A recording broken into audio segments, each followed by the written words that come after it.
اعوذ باللہ من الشیطان الرجیم بسم اللہ الرحمن الرحیم۔ آپ کا اپنا میزبان اسلم محمد چچا۔ اس وقت انگلینڈ میں میرے بہت سارے ایسے اچھے دوست ہیں جن کا تعلق لندن، برمنگھم اور اسپیشلی مینچسٹر سے، جو آج کل ہماری موجودہ ناجائز حکومت کا بڑا بڑھ چڑھ کر چرچا کر رہے ہیں۔ 35 سال سے انہوں نے اپنی زندگی کا ایک حصہ ان کے حوالے کیا ہوا ہے۔ اسپیشلی لندن کے لوگ جو شریف خاندان کے ارد گرد گھومتے ہیں، سب میرے بڑے اچھے دوست ہیں، بڑا اچھا تعلق ہے ان سے۔ میں ان تمام دوستوں کا نام اس لیے نہیں لینا چاہتا کہ میں نہیں چاہتا کہ ان کو میں کسی قسم کی ذہنی تکلیف دوں، اور یہ سب کچھ جانتے ہوئے کہ اس وقت کتنا ظلم و ستم پاکستان میں ہو رہا ہے، ہماری قوم بھوکی مر رہی ہے، اور پھر بھی یہ اندھا دھند اسی نون لیگیوں کی طرفداری میں مصروف ہیں۔ چند ایسے بڑے نہایت ہی خوبصورت دوست جن کا تعلق مانچسٹر سے ہے، اور وہ مجھ سے اتنے عزت و احترام سے پیش آتے ہیں کہ میرے پاس لفظ نہیں ہے کہ ان کی میں کیسے تعریف کر سکوں۔ ایک ایسا شخص جو پچھلے 35 سال سے اس شریف خاندان کے پیچھے لگا ہوا، اور وہ شخص اگر ان کا پیچھا نہ کرتا تو آج آدھے مانچسٹر کا وہ مالک ہوتا، اور یہ جانتے ہوئے کہ ان حکمرانوں نے دھاندلی کر کے پاکستان پر قبضہ کیا ہوا، پاکستان کا آئین توڑا ہے۔ ان میں سے ایک ایسا شخص ہے جس کا تعلق لندن سے۔ اگلے ہفتے میں نے اس کا ایک بیان سنا اور میرے رونگٹے کھڑے ہو گئے۔ کہتا ہے کہ نواز شریف جہاں کہیں بھی جاتا ہے ہر طرف خوشبو ہی خوشبو پھیل جاتی ہے۔ واہ، کیا تعریف کی اس شخص نے! نہ جانے یہ لوگ اپنے گروہانے میں کیوں جھانک کر نہیں دیکھتے۔ انہی حکمرانوں نے پاکستان کا آئین توڑا، اور 26 نومبر کو جو انہوں نے گولیاں چلا کر ہمارے معصوم لوگوں کو شہید کیا، کیا یہ بھول جانے کے قابل ہے؟ سوال ہی نہیں پیدا ہوا۔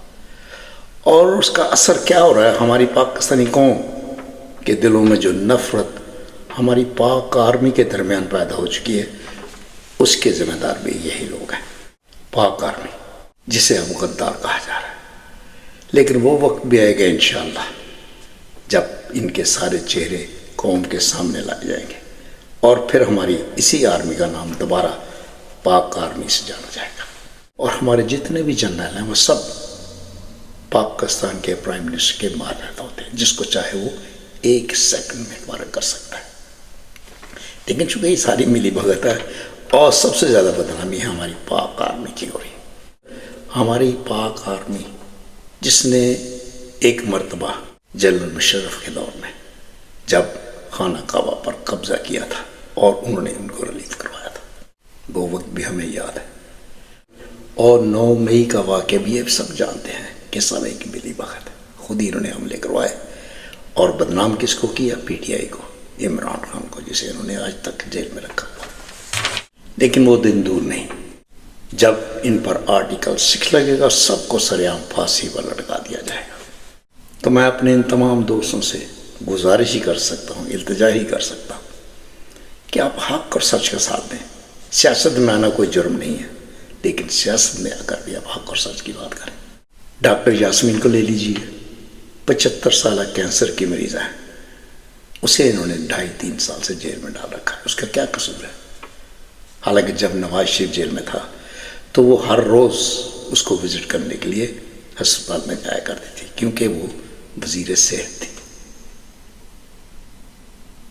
اور اسے وہاں، اور ان دنوں میں جب اسے سزا ہو چکی تھی تو علاج کے لیے سب سے زیادہ مدد اسی ڈاکٹر یاسمین نے کی تھی، اور نواز شریف کو 50 روپے کے اسٹیمپ پیپر اور باہر جانے کی اجازت دے دی گئی تھی، حالانکہ یہ سزا یافتہ تھا۔ اب دوبارہ پھر یہ پاکستان میں یہ ریجنل لنک گیا ہے۔ پہلے ہی قوم بھوکی مر رہی ہے، لیکن اب ان کو دفن کرنے کے لیے گیا ہے۔ تو میں اپنے تمام ان دوستوں سے جن کا تعلق UK میں نواز شریف سے ہے، میں نہیں چاہتا ان کو چھوڑے، لیکن یہ میں ان سے ضرور کہوں گا کہ وہ حق اور سچ کا ضرور ساتھ دیں۔ اپنے لیڈر سے کہیں کہ یہ غلط ہے اور یہ صحیح ہے، بس اتنی التجا ہے۔ خدا